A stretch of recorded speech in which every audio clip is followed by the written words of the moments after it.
তো নমস্কার বন্ধুরা, আশা করি সবাই ভালো আছেন। তো বন্ধুরা, এখন আমি যে ছবিটার বিষয়ে কথা বলবো সেই ছবিটার নাম হলো 100% লাভ, যেখানে আমরা কোয়েল এবং জিৎকে একসঙ্গে অভিনয় করতে দেখি। এবং এই ছবিটা প্রচণ্ড ইমোশনাল ফুল একটা ছবি, যেখানে আপনি একটা একটা প্রেমিক প্রেমিকার মধ্যে একটা সম্পর্ক দেখতে পাবেন, দুটো বন্ধুত্বর মধ্যে একটা সম্পর্ক দেখতে পাবেন, একটা পরিবারের মধ্যে একটা বিশাল সম্পর্ক, বা দাদু দেখেন যে একটা পরিবারের মধ্যে একটা যে সম্পর্ক গড়ে ওঠে বিভিন্ন মানুষের সাথে, সেই একটা সম্পর্ক ছবির মধ্যে রয়েছে। এছাড়াও একটা বাবা এবং একটা ছেলের মধ্যে যে একটা সম্পর্ক, সেই জিনিসগুলো মানে এই ছবিটা পুরোপুরি ভিত্তি করে রয়েছে কয়েকটা সম্পর্কের উপর ভিত্তি করে। তো সেই জিনিসগুলো দারুণভাবে ছবির মধ্যে ফুটে ওঠে, এবং সেই জিনিসগুলো দারুণভাবে ফুটে ওঠে বলে ছবিটা একটা দারুণ ছবিতে পরিণত হয়।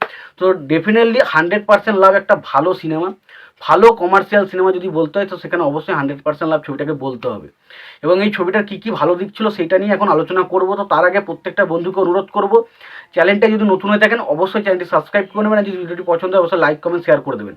তো প্রথম আমার যেটা সবথেকে ভালো লাগে সেটা হচ্ছে জিৎ এবং জিতের সাথে জিতের বাবার যে ক্যারেক্টারটা করেছে, তাদের মধ্যে যে বন্ডিংটা সেটা দারুণভাবে ছবির মধ্যে ফুটে ওঠে, সেটা দেখতে খুব ভালো লাগে। এবং দুজনের মধ্যে যখন ধরুন ঝগড়া হচ্ছে বা নিজেদের মধ্যে যে একটা কথা কাটাকাটি বা তাদের মধ্যে যে এই জিনিসগুলো দারুণভাবে ফুটে ওঠে। এবং যখন জিতের বাবা মারা যায় এবং তার মধ্যে জিতের যে তার বাবার যে বিভিন্ন রকম কথাবার্তাগুলো সে মনে পড়ে, এবং তারপর সে যখন তার বাবাকে বিভিন্ন রকমভাবে ছোটো করেছিল এবং তখন দেখে যে তার বাবা তার জন্য অনেক কিছু করে গেছে, সেই জিনিসগুলো যখন সে অনুভব করে এবং তার পাশাপাশি তার বাবার চলে যাওয়াটা সে কতটা কষ্ট হয়েছে তার ভেতরে, সেই জিনিসটা তার চোখ মুখের মধ্যে যখন ফুটে ওঠে, সেই জিনিসগুলো সত্যি কথা বলছি প্রচণ্ড ইমোশনাল লাগে।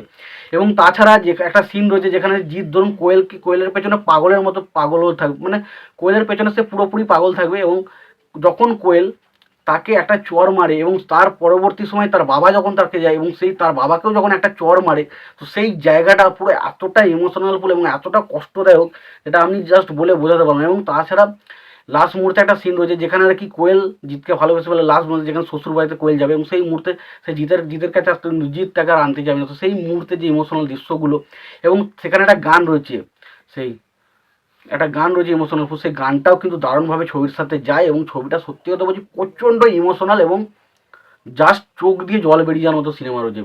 হয়তো দেখুন যে সবসময় যে ইমোশনাল রক্ত বেরোলো কষ্ট হচ্ছে এরকম সিন দেখে যে ইমোশনাল হবো সেটা না, বাট এমন কিছু সিচুয়েশন বা এমন কিছু পরিস্থিতি ছবির মধ্যে ছিল যে ছবিটা দেখে না মনে হয় যেন সত্যিই এই ছেলেটা সত্যি কষ্টে রয়েছে, বা কোয়েলের ক্যারেক্টারটা দেখে মনে হয় না কোয়েল সত্যি কষ্ট রয়েছে। এই যে জিনিসগুলো ফিল করা যায় সেটা কিন্তু ছবির মধ্যে দারুণভাবে রয়েছে। এবং পাশাপাশি এখানে যে কোয়েলের শ্বশুরবাড়ির যে পরিবারটা দেখানো হয়েছে এবং সেখানে জিৎ এসে যেভাবে একটা নতুন সম্পর্ক তৈরি করে সেটা দেখতে খুব ভালো লাগে, এবং সেটা দারুণভাবে ছবির মধ্যে ওয়ার্ক করে। এবং পাশাপাশি মানে জিতের বন্ধু ক্যারেক্টার বলুন বা জিতের সাথে কোয়েলের কেমিস্ট্রিটা বলুন, সেটাও কিন্তু ছবির মধ্যে বেশ ভালোভাবে ওয়ার্ক করেছিল, ছবিটার মধ্যে খুব ভালো লেগেছিলো। তাতে আপনি অফিসের সময় বলুন বা জিৎ যখন তার কোয়েলের পেছনে ছুটছে সেই জিনিসগুলো বলুন। এবং ছবিতে গানগুলোর কথা যদি বলি, গানগুলো কিছু গান আমার খুবই ভালো লেগেছে, কিছু গান আমার একদমই ভালো লাগেনি।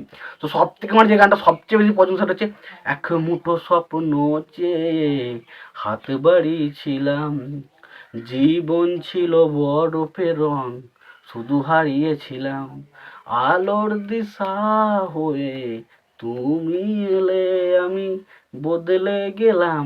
ও তো এই গানটা খুব ভালো গান ছিল।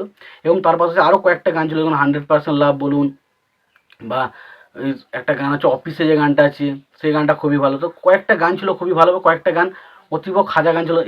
এ সাল্লা দিল হ্যাঁ দিল, এই গানটা আমার একদমই ভালো লাগেনি, জানি না অনেকের ভালো লাগবে কি লাগবে না, বাট আমার কিন্তু গানটা একদমই আমার পক্ষে কিন্তু পোষায়নি। তো এবার ছবির মধ্যে অনেক কিছু ভালো দিক রয়েছে, তবে খারাপ দিকও অনেক কিছু রয়েছে, সেগুলো নিয়ে অ্যাকচুয়ালি আলোচনা করতে চাই না।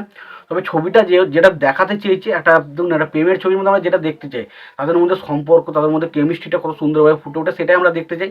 এবং তার পাশাপাশি ছবির মধ্যে যে ইমোশনাল পয়েন্টগুলো বা যে রোমান্টিক সিনগুলো রয়েছে সেটা আমাদেরকে কতটা আমাদের মধ্যে মানে এফেক্ট ফেলতে আছে বা আমাদেরকে কতটা মানে ইন্টারেস্ট জাগাতে হচ্ছে সেই বিষয়টা নিয়ে, সেটাই কিন্তু ছবির মধ্যে একটা পজিটিভ পয়েন্ট থাকে, যেটা কিন্তু লাভ লাভ মানে 100% লাভ ছবিটা 100% করতে পারে, যেই কারণে ছবিটাকে আমি একটা ভালো কমার্শিয়াল ছবি বলতে চাইছি। এবং তোমরা যদি ছবিটা দেখে থাকো তোমাদের কেমন লেগেছে জানিও, আর তোমাদের যদি ভিডিওটি পছন্দ হয়ে থাকে লাইক কমেন্ট শেয়ার করতে ভুলো না। আর যদি চ্যানেলটা নতুন হয়ে থাকো অবশ্যই চ্যানেলটি সাবস্ক্রাইব করে নিয়ে পাশে বেল আইকনটা অবশ্যই প্রেস করে দিও। ভালো থেকো, সুস্থ থেকো, দেখাচ্ছে পরে ভিডিওতে।